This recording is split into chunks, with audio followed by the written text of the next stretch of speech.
So in the past 2 weeks, we've had some 4 amazing movies released. 3 have been released on screen and 1 has been direct to the OTT. Out of the 4, 3 of them have been Hollywood movies. For example, Mission Impossible, Dead Reckoning, Oppenheimer and Barbie. The 4th one Bollywood movie, has been released on online platform BAWAAL. It's on Prime Video. So let's go over all these 4 movies and go which one was a hit or a miss.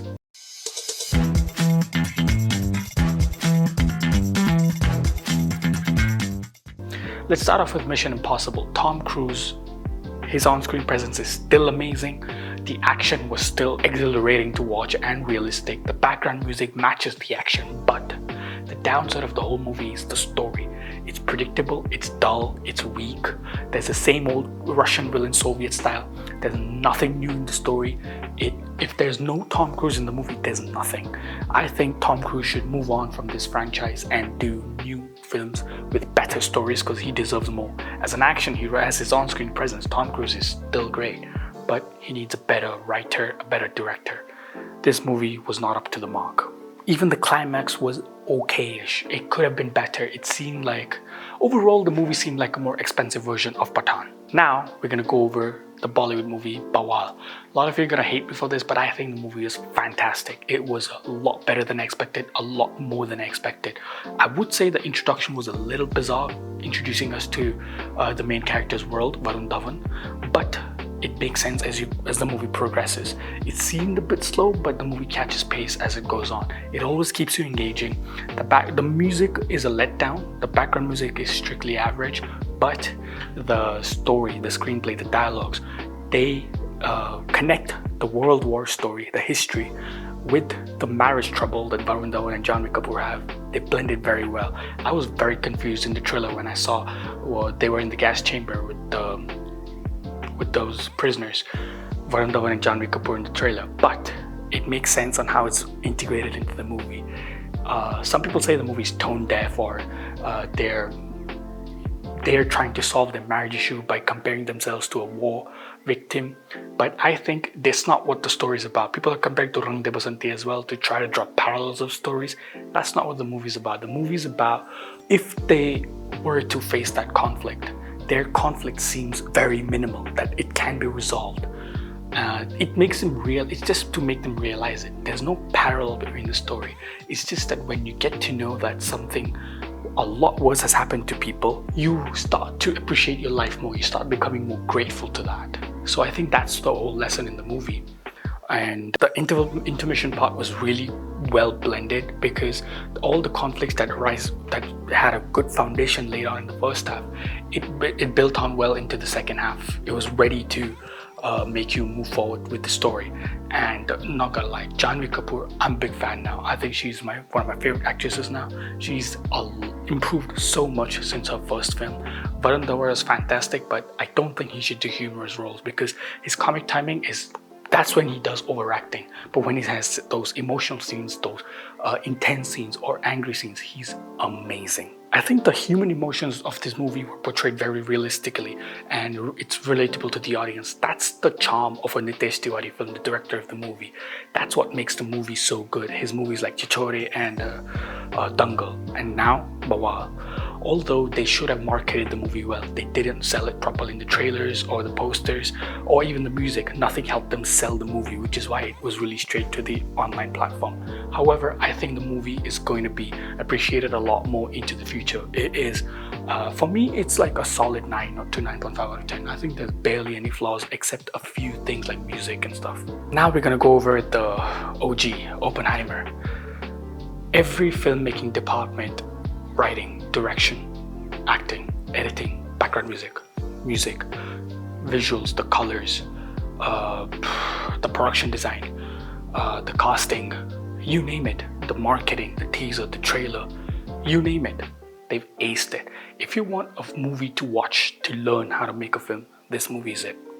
Every department has been covered and aced. The casting such as Cillian Murphy and Robert Downey Jr. have been on point. The dialogues and the screenplay, it's non-linear, but it's not complex at all. You'll understand it right away. It's a 3-hour film, but doesn't feel like a 3-hour film. You're glued to the screen And to be honest, I never knew the story of a scientist like Oppenheimer could have such a well-made film. It's how he understood the soul of the character of the book that it's based on, of the scientist as well. Only someone like Christopher Nolan had the vision to make such a beautiful movie. And let me tell you, every single department of the film, when you watch the film, you'll know how beautiful it is. Just ignore some people who say it's a boring movie. I don't think they've watched it properly, or they don't understand it, or maybe their knowledge in history and physics is not as much as you need to understand the movie. I will admit it. You need to know a little bit about the historical events that happened around that timeline. You need to know a little bit about the wars, the Cold War, the World War II, the atomic bombings. You need to know a little bit the physics as well, on how destructive this atomic bomb could be, and the physics behind it, on how it was built and developed. So you need that. But my favorite part of the movie is how the writing of a scene is such minimal. It could be even as staring into abyss, but the way it's shot, the coloring of it, the way he puts the background music in the behind. The character might just be looking onto the screen, but the tension that's created because of the music and the way the camera is put and how it's edited, it is beyond imaginable. It is a masterclass in filmmaking. And I'm not saying this because, oh, Christopher Nolan, oh, blah, blah, Hollywood. No. It's genuinely I think it's one of his best films. My personal favorite will always be Dunkirk, but that's also some other time. This movie is definitely worth a watch. But I would say you need to know a little bit about at least the history, if not the physics, around the timeline of the movie. The most important part of this movie was when you have these biographies, people tend to have a bias when they're presenting a person's stories. So they end up either praising the person too much or criticizing the person too much. The personal bias comes in when making the film. In this movie, it's just telling a story of a man named Robert Oppenheimer. That's it. The guy who was known as the father of the atomic bomb. That's it. There's all his good aspects presented, there's bad aspects presented, there's everything. All the characters are grey as well in nature. And for me, in my opinion, it's a must-watch in theaters. If not IMAX, at least watch it in cinema. I'm sure you like Barbie, you want to go watch it and have fun, but do watch it just for how brilliantly the movie's made. Now we're gonna go over Barbie. See, the visuals, the colors, they all look good. Margot Robbie looks gorgeous, Ryan Gosling looks amazing. It's a very beautiful, pretty looking movie, and it also has a very good premise from the starting point. It compares perfection versus the perfection image versus the real person, who they are from the inside, and identity of an individual. It's a great premise, but they handled it so poorly. They shoved down the feminist woke agenda everywhere. It's always about like anti-men. It is very woke in nature. It's trying to show that it's balanced between the genders, but you can see there's a very strong feminist bias presented while telling the story, and I don't like that. When there's a personal bias involved in telling a story, the creativity gets flawed, and which is why the movie was about 2 hours, but it was boring. After the first 30 minutes, it was just nothing. Margot Robbie just seemed like an eye candy.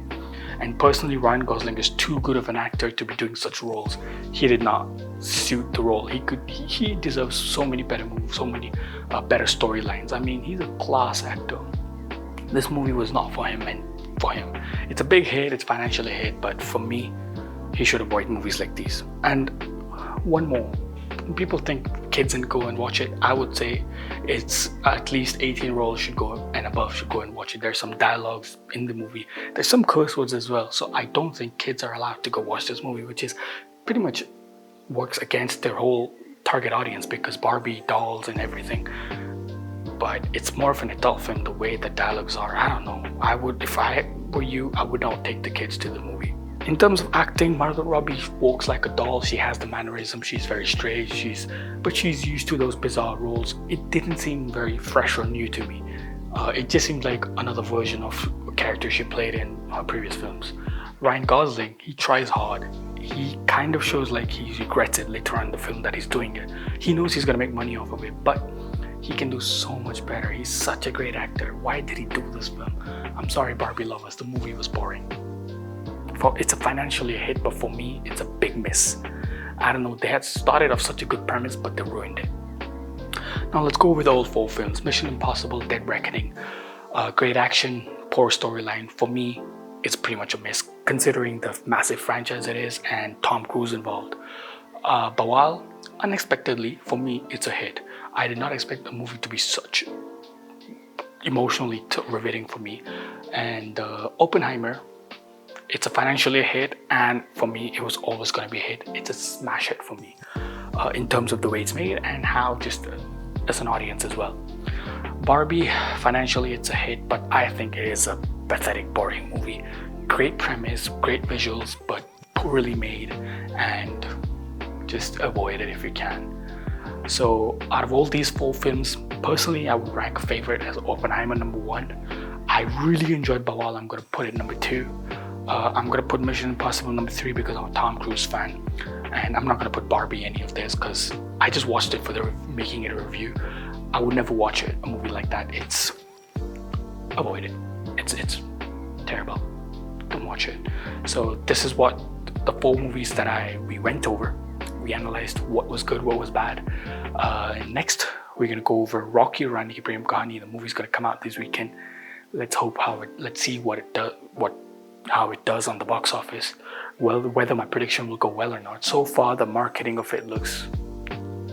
I don't think there's a strong buzz around the movie. So that's it from today's video, guys. I hope you all enjoyed it. If you did, do like this video, and don't forget to subscribe to my channel and smash the bell icon as hard as you can so you can get instantly notified whenever I upload a new video. Cheers, guys. Keep watching movies. See ya.